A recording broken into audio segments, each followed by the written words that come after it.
If you wanted to speak to a girl, I remember this, you had to pick up the house phone. You guys don't remember this. It was a corded house phone connected to this box in the windowsill. And you'd pick it up in front of your family and you'd be like this. You'd be like, yeah, hi, yes, it's Chris, it's Chris. And your dad would be like, why are you whispering? Why are you whispering? Stop being such a pussy. And you'd be like, shh, shh. You'd be like, yeah, it was good seeing you yesterday. She'd be like, what? I can't hear you. My family's around me. It was the most awkward situation you have ever seen in your life. Right, let's start you off with another story. Let's bring it back to the 90s. I was born in 1992. Times were very, very different back then. I see you guys now, you young guys. You're bored. You need constant stimulation. You're obsessed with certain things, pornography, video games, your phones. I have never seen anything like it in this generation. The amount that you guys check your phones is crazy. We were at a 1MI event last year. One of the young guys said to me, was like, do you know what I've noticed about you? You're never on your phone. And I was like, I never use it. I barely ever touch my phone unless I have business messages coming in or unless I need to post something. I'm never on my phone. I don't like using it. And I realized what it is. It's what I want to coin 90ism. Now, 90ism is a term that I want to use for growing up in the 90s and having to get used to a certain way of life. I remember being completely bored on a weekend and messaging my friend and just saying, do you want to go down, get a burger and just play on the gambling machines? And you would have to go in, put your money in, press the buttons, lose your money, go back home, grab a little bit more, cycle back, put it back in, converse with about 10 or 15 different people. Then you'd say, hey, should we go to the bowling alley and meet some of the guys? Oh, there's 10 people down at the AstroTurf playing football. Let's go and meet them. Or here's the other thing before phones. Let's cycle over and see if anybody's there. That's what you had to do. You had to cycle over to see if anybody was there rather than actually knowing in the first place. Hey guys, are you down at... We had to cycle over. We had to guess. We had to just decide if we were going to take the risk or not. So why am I telling you this? Why is this important? Like, what is the point in telling you this? Because I think this gives you skills for life. I think this gives you skills that you need to take forward into life. What I mean by that is there's certain things that I do business-wise that I might say, do you know what? People say there's a risk of this not working. This might not go well. Yeah, but I grew up in the 90s and it never went well. You just did things just because. You didn't have information. You didn't have ChatGPT. You did not have Google. You didn't have anything. You didn't have a YouTube how to do tutorial. You just went, let's do it. Let's give it a go. Let's see what happens. You found out most of your information from trial and error. That's how you got to where you got. And that's helping me massively today outperform all of the competition. Because I'm the type of person who says, I think we should give it a go. It's a risk. And I'm like, yeah, I know, but I've grown up on risks. That's just something that I've done my entire existence. You know, everybody today is struggling with doom scrolling. I didn't even know what doom scrolling was because I've never done it. I would go like through one or two after I posted something and I'd be like, well, I don't want to be doing this. This is boring. I need something to do.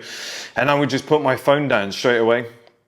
I remember an ex-girlfriend of mine years ago when we were sat in bed together. Before bed, she was doom scrolling and I was like, what are you doing? I was like, stop doing that. I was like, it's embarrassing. I was like, it sounds like when somebody's watching TV in a movie and it goes from channel to channel and they're hopping and hopping. I was like, just turn it off and go to bed. And she was like, oh, just 5 more minutes. I never had that. And I think it comes from growing up in the 90s where I had at least... Because the first 2-3 years of your life, you don't remember, but I had at least 5 years in the 90s where I would say to my parents, and you guys will never understand the concept of this, which is crazy. I hope there's guys in the 30s and 40s in the group that will know this, that are listening. You would turn to your parents and you would say, I'm bored. And they would turn to you and say, we'll do something then. And that was always their response. We'll find something to do. Create something. And you would say, but there's nothing to do. And they would go, draw a nice picture. Paint something, read a book. And my dad would turn to me and say, go and practice your football skills. You've got a match on Saturday or Sunday, an important one. Go outside and practice. You know, go and climb a tree or go and fix your bike. Your bike's broken. You can go and fix that. They would come up with 20 or 30 things for you to do. And each time you'd go, oh, I don't really want to do that. I don't really want to do that. And then one of them you'd go, yeah, do you know what? I'm actually going to go and work on it. And you got so bored in the end that you just go, I'm going to go and do it. And you'd end up working through a task list. It was insane. It was the exact skills that you need today to succeed in business, investing, whatever it might be, in a 9-to-5 job. It's all the skills that you would require that you guys are now missing out on. Even small things like if your football went underneath the car, you had to crawl underneath, skin your knees and elbows and scoop it out and be the one that went and got it. If it went into somebody's yards, you had to climb over the fence, sneak in, grab the ball, they'd come out, you'd have to have a conversation with them saying, please can I have my ball back? You had to learn all these sales and social skills. You had to be outside all the time. And I also remember when video games came out. I remember the first FIFA that I was on. I think it was 1996, 7, or I think it might have been 98. But somebody gave me 96 or 95, which was like an indoor FIFA. But I remember the addiction of playing those video games. I remember me and my friends would stay up all night, but my parents would manage it because it wasn't normal. They said, if you stay on that screen long enough, your eyes will turn square, your back's going to give way. They were like, enough of that now. They'd pull the cable out, turn it off, send you outside. And stuff was always happening. And by stuff was always happening, I don't mean you go on your phone and you have a look and you see what events are going on in the world. I don't mean that there's like a festival this weekend or there's a new restaurant that's opened. I'm talking you could hear it. You'd open your window and you'd hear 5 or 6 guys out in the road playing football and you're like, I'm going to go and join. I would hear my dad on the patio bouncing the basketball, taking shots, and I'd sprint downstairs, grab the ball off him and start taking shots with him. So he would take a shot, I'd take a shot, and we had a challenge, we had a game. Then we'd get the football out, and he was like, that's my goal, that's your goal, let's see who wins. It was constant, the amount of windows and light bulbs that we smashed, that's all we ever did. I remember if I wanted to see one of my friends, I had to cycle 20, 30 minutes to go and see them. If one of my friends wanted to see me, I lived at the top of a hill, they had to cycle or scoot all the way to the top of that hill, and they didn't even know if I was in or not. People would knock on the door and ask, is Chris in? If you wanted to speak to a girl, I remember this, you had to pick up the house phone. You guys don't remember this. It was a corded house phone connected to this box in the windowsill. And you'd pick it up in front of your family and you'd be like this. You'd be like, yeah, hi, yes, it's Chris, it's Chris. And your dad would be like, why are you whispering? Why are you whispering? Stop being such a pussy. And you'd be like, shh, shh. You'd be like, yeah, it was good seeing you yesterday. She'd be like, what? I can't hear you. My family's around me. It was the most awkward situation you have ever seen in your life. I remember meeting people on holiday and then calling them when I got back. And it just does something to your confidence because there is no other option. Whereas you guys now, if you see a beautiful woman you want to approach, you know you can go home and probably find her profile on some sort of social media or just jump on a dating app and just figure it out that way. You have so many get out of jail cards now and it's not healthy. I think this is why I'm doing well in life and life is matching my current skill set because I told you guys before I'm able to do whatever I want when I want and I can just maraud through. I think the biggest reason is that there is no competition. There is nobody pushing back. There is nobody doing the same thing as you anymore. It's very easy to just get things done because everybody's sitting and waiting for things to come to them and waiting for things to happen. Whereas kids from like the 90s and before, and all I've known is 90ism, but with 90ism, you had to go and find things. You had to be proactive. You had to get out into the world. And, you think even things like Easter, we used to do an Easter egg hunt out in the garden and you actually had to go out in the morning and go and find them. Whereas kids now are doing it on an app. I think they're finding it on like video games and stuff. And it's just like everything has been stripped from us. Like the idea of, I think how dangerous my life was. It's like so dangerous. My dad used to put me on the motorbike and just say, go. And I'd come off, I fell off, I scraped all my skin off my thigh. And he just said, all right, get up. He was like, stop crying. He was like, let's clean it off. I remember cleaning it off in the house. And he just goes, right, don't tell your fucking mum. That's as far as it went. Don't tell your fucking mum. And I didn't until one day she found out where she was getting me dressed and she went, what on earth is that? And when did that happen? And I was like, well, I'm not supposed to tell you, but I fell off the motorbike. Oh, when did this happen? Like everything was so pure, like everything was real. Do you know what I mean? Like everything was true to life. Things happened in the moment. You had more memories. I don't think a lot of you have got many memories anymore. And I think you're losing skills. I think you're losing skills because This is one thing I've started doing. I was going to make a separate video on this, and I might actually do it, or I might make it as a bigger part of this video, but I've purposely made my life harder.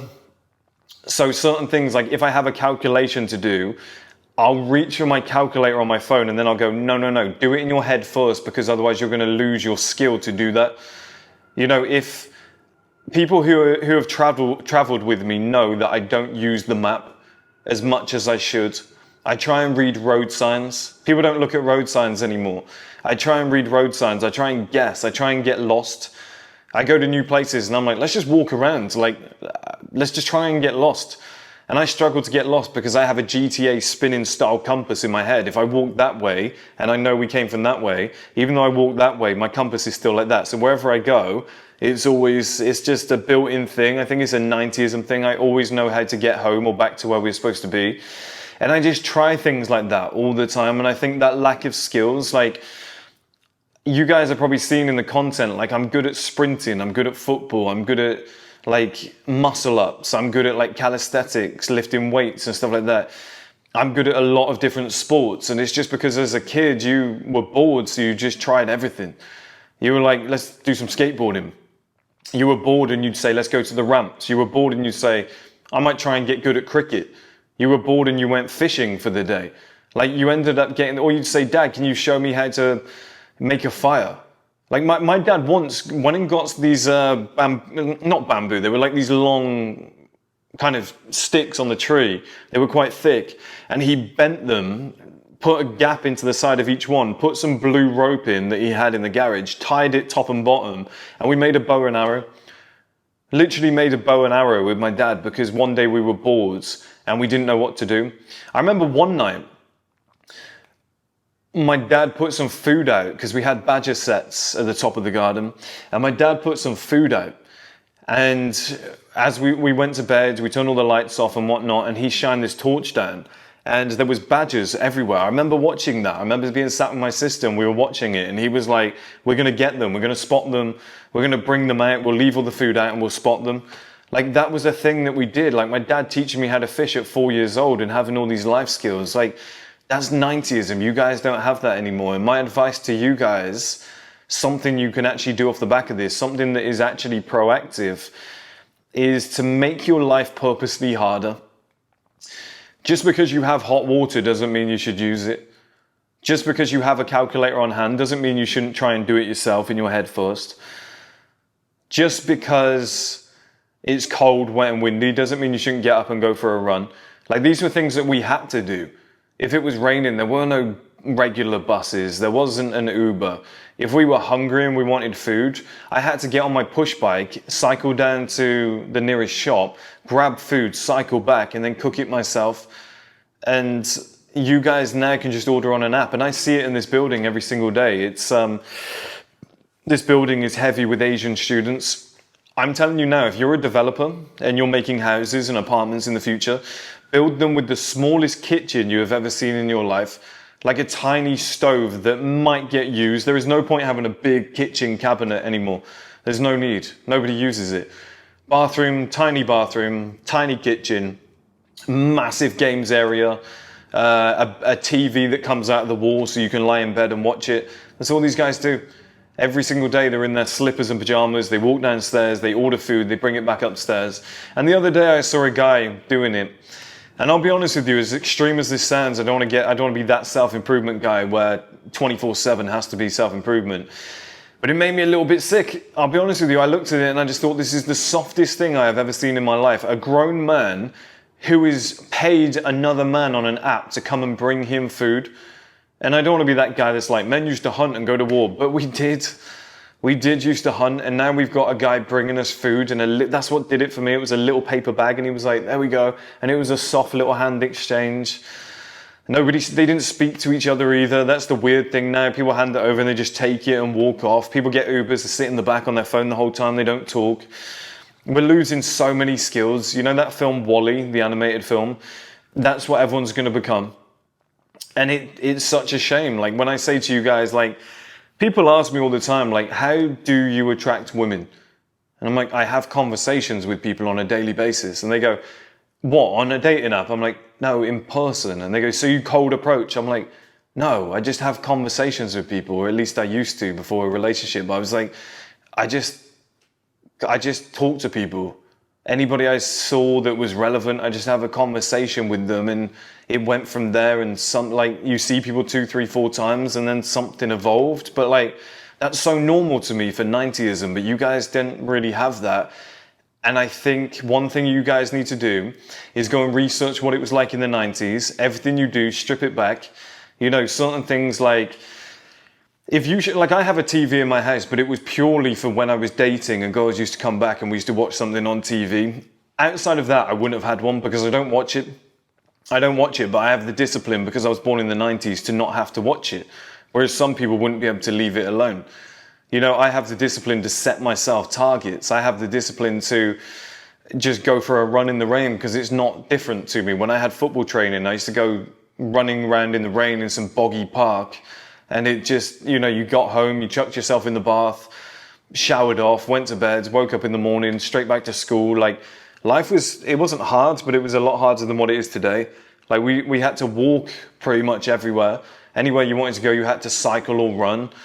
You had to wear the same things on repeat because you didn't really have a lot of money, and like fashion wasn't something that was celebrated back then. It was just considered something you'd see in the magazines or the movies. It wasn't, you know, it was just jogging bottoms and a hoodie, which was pretty normal. You used to wear your AstroTurf trainers and you'd play football in them. You'd walk around in them. You'd cycle in them. You'd do everything. You'd go on a date in your AstroTurf trainers. Like, it was so simple. Like, going to McDonald's was considered a treat. Getting a movie from Blockbuster rented for 24 hours was a treat. So it's like, I think that then overlaps into making money, having discipline, self-improvement, wanting more out of life. Like, you know how much can make you happy. And because you were from the 90s, the answer is not a lot.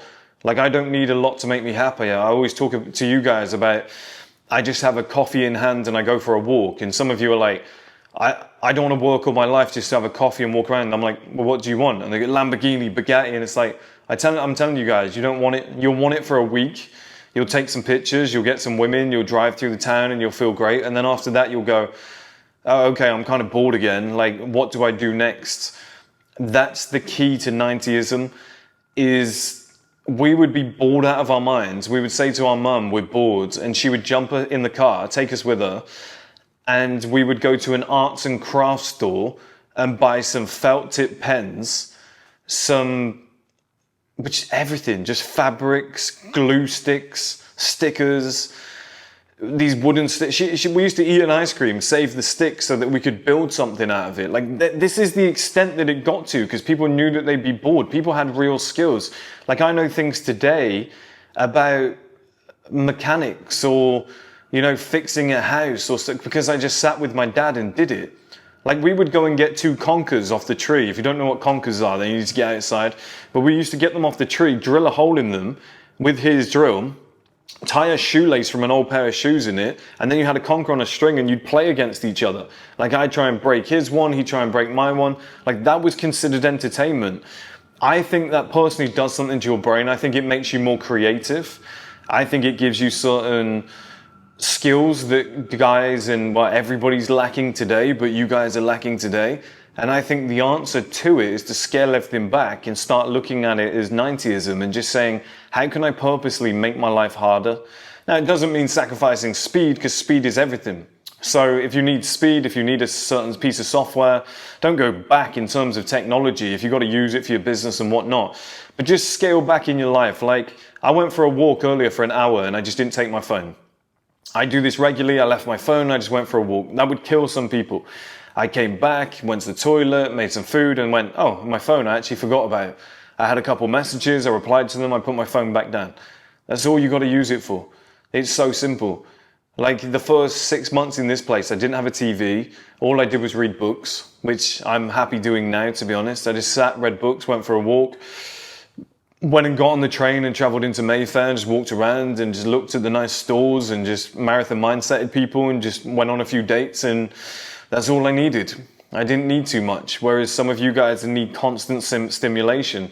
And I would almost study the 90s and how they did it and just realize what is actually normal human life Because I think if your first port of call is to ask ChatGPT, I think if your first port of call is to go to your calculator rather than use your head, I think if your first port of call is to jump on a dating app rather than talking to people in real life, then you've got serious issues moving forward in the future. You're going to have zero skills. You're not going to know how to do anything. You're going to have zero confidence. And do you know how I know this? We did a school call on Sunday, and the most confident, the most vocal, and the guys with the most knowledge of the world and asking the most questions were all 1MI guys, because all the 1MI guys get school for free. And you can watch the recording, but all the 1MI guys are chipping in, they're loud, they're conversational, they're conversationalists. The reason is they've done so many trips and traveled the world and met so many different people, and they're learning different languages. They have absolutely no fear speaking on camera in front of a group. I noticed that on Sunday. I was like, that's very interesting, where 1MI is very much a 90ism style company where we're getting out, hanging out, you know, we're sat around a campfire talking business, sipping on a glass of red wine. That's something people used to do. And those guys are really coming out of their shell. I thought that was very interesting when I saw that happen. But yeah, if you guys want to improve your lives, if you want to find discipline, if you want to make it easier to do things, scale it all back. Scale it all back. Stop using apps to get food delivered to you. Go and get the food, put the effort in. And people say, oh, but it's time and it's whatever. Not when it comes to basics. I don't think it's healthy for your brain. I don't think it's healthy for your life when it comes to things like food, when it comes to things like sex, when it comes to things like entertainment. I think that should be found. I think you should be looking for that. I think you should have to go out into the world and look for it. And it could be as simple as just going to the cinema to watch a movie rather than watching it from home. But it's just that effort of having to get up and get out and get washed and dressed, because the way I see some of you guys dressing today is so low level. Like, nobody puts any effort in when they go outside the house anymore. Nobody really cares. I think there's a statistic now which is like, outside of work, it's something like 15% of men actually own like a tailored suit, which is really bad because that used to be an actual thing that everyone has. But I think there's a statistic on it which is really bad now. I think something like 40% of men don't own a suit at all, but I think it was like a tailored one that's not for work, which used to be standard. That was what they compared it with. It just doesn't exist anymore. And these little habits, they're just going out of life, and the ability to be able to speak in front of somebody and not be scared, it all comes from the modern day habits. So scale everything back, look into the 90s, look at how we all used to live, what we used to do, and how we used to find our entertainment, and how simplified it was, and the level of skill that we had to acquire to get to that level. How much of a problem things were to do back then, which now makes things look easy to me. When other people think it's going to be a massive pain, it's going to be a ball ache, and I'm like, it's going to be easy, it'll be fine, like, it's not a problem. I'm used to doing things like this all my life. That can only be beneficial to your lives. So my advice to you guys would be to scale everything back, purposely make your life harder, and go without things. That would be the advice. Go without things for a while. Go 24 hours without eating. We used to do stuff like that when we were broke. We had no reason. We had a power cut and it would last 2 days. And I'm not saying to live in the dark, but we had a power cut for 2 days and we had to light candles, and we had to heat water up on the gas stove. I think the gas stove was still working, or we'd get an old bottle like of gas, we'd light it up, put an old fishing stove on top of it, heat up the water, throw it in the bathtub, and then everyone was able to have a bath. That went on for 2-3 days sometimes. I mean, people used to get power cuts for a week. You really had to come up with creative ways to entertain yourself, to survive, to change, like to adapt to change. That gives you skills for life that you guys don't have now. Go camping for a couple of days, see how you get on, see what you can do, see if you can start a fire, like challenge yourself in all these other areas. And people would say, why bother? I'm in my warm house, I'm playing my video game, I'm happy. No, okay, I get it, I do get it, and I won't convince you to do otherwise, but I'm just saying it's a slippery slope. And 5-10 years down the line, when you're skillless and you can't teach your son anything, which he might not need because he might be, you know, just sat behind a computer all day too, but there's going to be guys like myself who have a very strong handshake, who have very high level discipline, who have willpower, and those guys are going to run all over you.